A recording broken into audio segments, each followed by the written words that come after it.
Alright guys, this is Ice. This is my first real casting. Had some rendering problems and stuff with my last video. But anyhow, this is going to be a Protoss versus Zerg. At the bottom in the red we have me as the Zerg player, and at the top we have blue as the blue Protoss. So 9 supply, should probably be getting a pylon now, pretty soon. Zerg player obviously just making drones for a while. There's the pylon, the 9 pylon as usual. Chrono boost not being used yet, which is good, or else he would only have gotten 1 probe out of that. And my latter games, if I decide to continue casting and putting videos on YouTube, I'll probably be doing these to try and explain the game to people who don't have it or in the low to mid leagues. And then I'll be doing commentary, maybe, on games of higher level players like Masters League and stuff like that. So anyhow, the probe comes in here to scout. Nothing unusual. Sees no pool, so that means there's no early Zerg rush cheese. Neither player is cheesing, at least so far. Let me just hide that time bar. There we go. So neither player is cheesing. And I have the production tab here. This drone, is he going to hide? No, he's not. He's just chilling, probably going to block an expansion. Yeah, there we go. That's gonna be I said no. That's gonna be pretty frustrating, because the Zerg players always need to be 1 base ahead usually than Protoss and Terran players, otherwise their economy just can't really keep up. And this drone here popping in here to scout, seeing a gateway and another pylon. Kinda odd to get the other pylon so soon. Zerg player at 17 supply, should probably be getting the Overlord now. Although he is low on larva. Still no expansion here. And the probe is on, oh there we go. A bit too wide of that patrol, so the hatchery does go down. Although a bit delayed. Not sure how that's going to affect the Zerg player, but the spawning pool as a result did go down before the hatchery.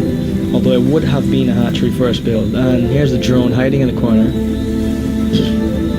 Probably going to use that to scout what tech tree the Protoss is going a bit later. There's the step cybernetics core, pretty standard. Going to be getting warp gate technology probably. And the probe just here chilling.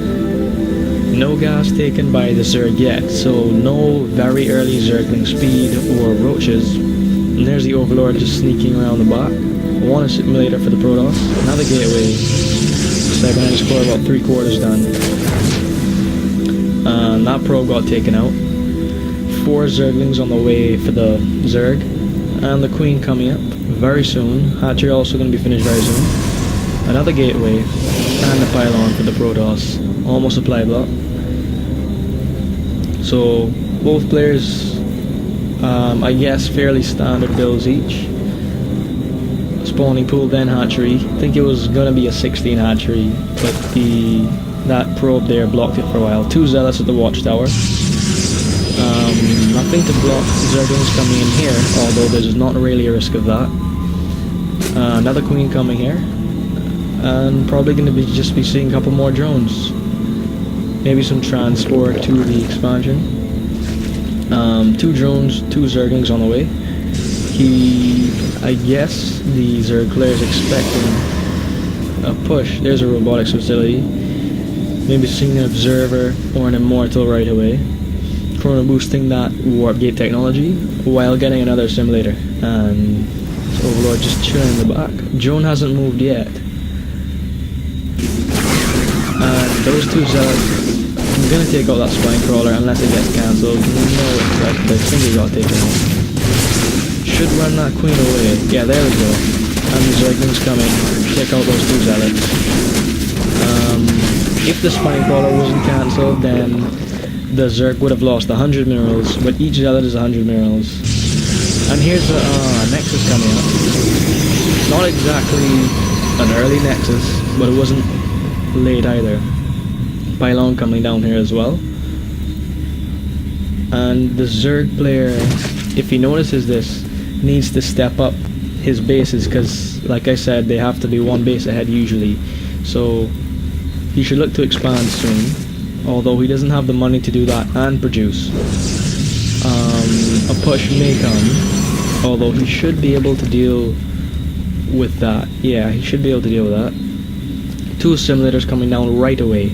So we're going to be seeing probably some gas heavy units, unless he's just getting both. 2 extractors coming down from the Zerg player. Now going to be catching up on the gas, as he is pretty low on that. The observer just checking out what's going on, so the Protoss is going to know exactly what unit composition he's dealing with, which is just Zerglings for now. And Zergling speed finally coming up for the Zerg player. The Nexus is just finished, may transfer some probes or chrono boost some out from here. No chrono boost being used. Pylon coming down, and this small army, these sentries could be dangerous if he walls away the defending force, maybe getting some probes or taking out the queens. Not sure what he's going to do. The Zerg player, however, does have some map control and knows that the Protoss is there. Protoss just waiting for some other reinforcements, I guess. Has a pylon there. Odd position for a pylon next to the Zelnaga watchtower. And Protoss may be waiting for one last warp in. However, the drone has used the mineral path to sneak through here, so he knows the tech tree the Protoss has gone for. Using that observer, so he knows exactly what's there. 1 spine swell and 2 beams isn't going to cut it. Where the Zerg is. Oh, what a nice force field. 2 force fields, stopping the army from being reinforced. That was great force field placement. And you'll see the extractor go down, and gets a little sloppy with the force fields. Forget to do that again.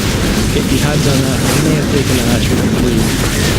But he takes down this force with about 4 drone casualties. Sorry, about 5 or 6. So remaking that queen, remaking a whole bunch of drones, 7 drones, whereas a lesser player would have probably gone for a bigger army and retaliated once. 3 zealots here, couple Zerglings here. Both players have a Zelnaga watchtower. These have not been saturated yet. Probably he was too busy focusing on some micro. And the Nexus is going down over here. Odd placement. Usually they would destroy the ramp here and build a Nexus here, as that would be closer and easier to defend. Anyhow, Robotics Bay just finishing. Where is that? Somewhere just finished. Ah, here it is. So that means we'll be seeing some Colossi. Protoss going for another push, probably. Meanwhile, the Zerg is getting a Baneling's Nest very late. It's about to finish. There we go. And a Spire, which will be good to deal against the robotics facility. Zerg may have seen that when he scouted his drone a bit earlier. This Nexus about 3/4 ways done, but this one isn't fully saturated, so odd that he would go for another one right away. Unless he intends to fully saturate both right after this push, although I doubt that will happen. And these Zerglings with speed, and the other, oh, that's a nice round. Easily flanking from behind, so the Stalkers would not be able to fight. And by kiting, I mean shooting and running, so that the other player doesn't really get to hit you.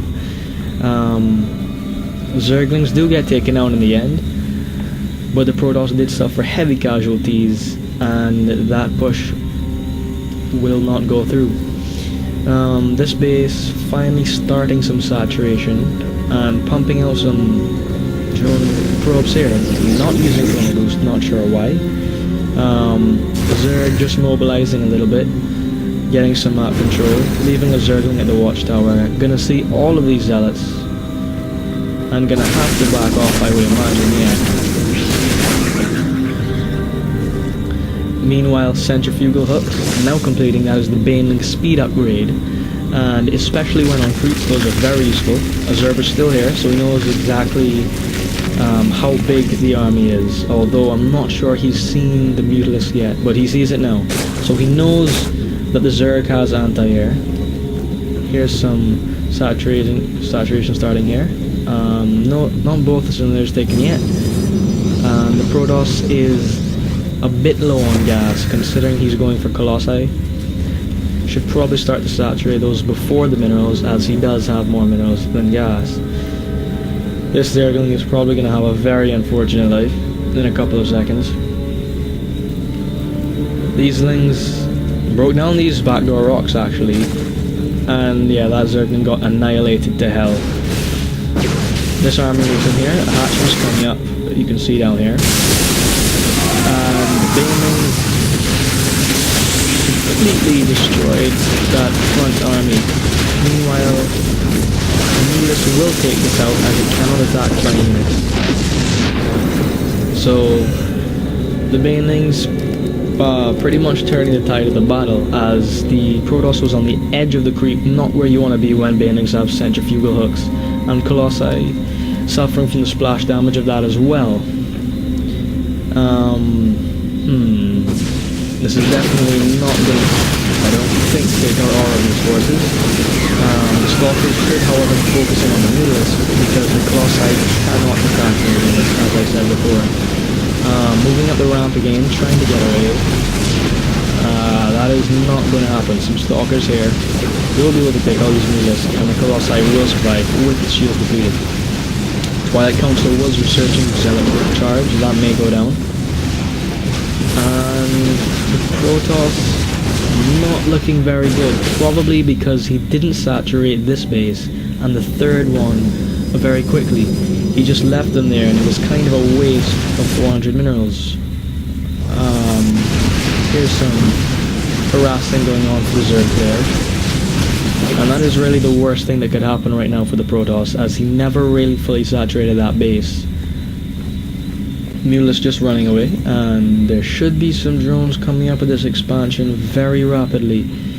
I don't think the Zerg knows that there was a base over here, so he probably thinks, and he would be right, that he is comfortably ahead. You see 92 supply over 83, not a drastic difference, but a lot of it is in drones, which would suggest he has a much better economy.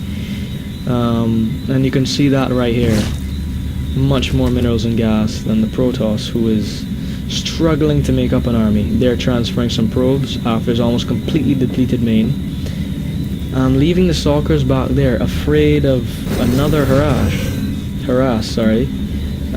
which is going to cost him. He should have just left one probably, and so this is definitely going to cost him if he attempts to push out now, because he will not be using his full army. You can see the supply counts are very close, 101 to 104, and the Zerg army is going to have a slight advantage because the Protoss isn't using everything he has. Some Banelings morphing in here will be done in time for this, and the Zerg will spot that as they come in as a result of having control of this Zelnaga watchtower. And here's some saturation starting now for this base. Probably needs to take the gas soon, as the air units very gas intensive. 2 queens here, not spraying this creep. The Protoss had destroyed it earlier using that observer. Probably waiting for more units, but he really has a low mineral count. He's not going to be able to... Oh, really caught out of position, scouting with that Colossus. Not a very good choice. I really don't know why he's leaving these at the back of the base, especially when he doesn't have any mining workers there. And the Zerg just making sure there's no expansion he doesn't know about. It's actually a problem.